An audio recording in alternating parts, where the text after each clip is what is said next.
ایک دفعہ کا ذکر ہے، ایک شہر میں جہاں ایک غریب کا مہار رہتا تھا۔ اس کا نام زبیر تھا۔ زبیر بہت محنتی اور ایماندار شخص تھا۔ وہ روز صبح سے شام تک لوگوں کے باغوں میں کام کرتا اور اپنی ماں کے لیے روزی کماتا تھا۔ زبیر کا دل بہت بڑا تھا اور اس میں امید اور حوصلے بھرپور تھے۔ اس کا سپنا تھا کہ وہ بھی ایک دن اپنا مقام بنائیں گے اور اپنی وطن کے لیے کچھ بڑا کریں گے۔ ایک دن اس شہر میں شہنشاہ کے سپاہی آئے۔ یہ فوج بہت بڑی دھول دھماکے کے ساتھ آئی تھی اور اس شہر کے لوگ بڑے تعجب اور خوشی کے ساتھ انہیں دیکھ رہے تھے۔ زبیر بھی اپنے کام چھوڑ کر سپاہی کو دیکھنے چل گیا۔ سپاہی میں ایک سالار محبوب تھا جو کہ بہت بڑا اور مقبول سپاہی تھے۔ جب رحیم نے محبوب کو دیکھا تو اس کے دل میں بھی سپاہی بننے کی خواہش پیدا ہوئی، لیکن وہ ایک غریب کا مہار تھا۔ اسے یہ خیال آیا کہ اس جیسے عام آدمی کے لیے فوج میں جگہ نہیں ہے۔ پھر بھی اس نے ہمت کی اور سوچا کہ اسے اپنی قسمت آزمانا چاہیے۔ زبیر نے محبوب سالار کے پاس جا کر اپنے دل کی بات کی اور کہا،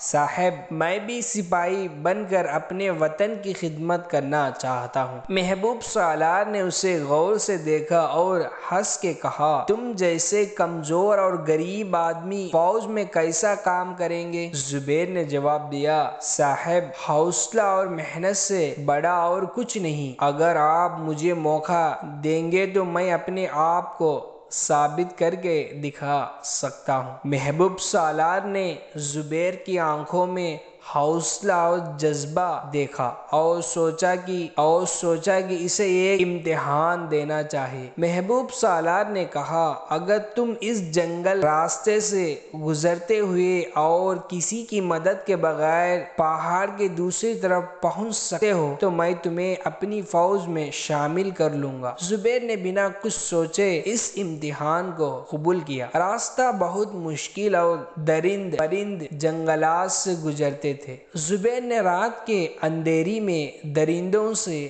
بچا، کبھی پیڑ پر چڑھ کر اپنے لیے راستہ بنایا اور کبھی پتھروں کے نیچے چھپ گیا۔ تیسرے دن جب زبیر اس پہاڑ کے دوسرے کنارے پہنچا تو محبوب سالار نے اسے خوشی سے دیکھا اور کہا، تم واقعی ایک ہمت والے اور حوصلے والے آدمی ہو۔ محبوب نے اسے فوج میں بھرتی کر لیا۔ زبیر کی ماں اور دوست اس پر فخر کر رہے تھے، لیکن زبیر کا سفر ابھی ختم نہیں ہوا۔ سپاہی بننے کے بعد بھی اسے مشکلیں اور دشواریاں دیکھنا پڑا۔ زبیر نے کئی جگہوں میں اپنی وطن کے لیے لڑائی کی اور اپنے جان کی بازی لگائی۔ اس نے اپنی ایمانداری اور وفاداری کے ساتھ فوج میں عزت اور رتبہ پائی۔ وہ ہمیشہ اپنی جذبے اور حوصلے پر قائم رہے اور اپنی ساتھیوں کا خیال رکھے۔ وقت گزرتا گیا اور اس کی قربانیاں اور محنت رنگ لانے لگی۔ ایک دن ایک بہت بڑا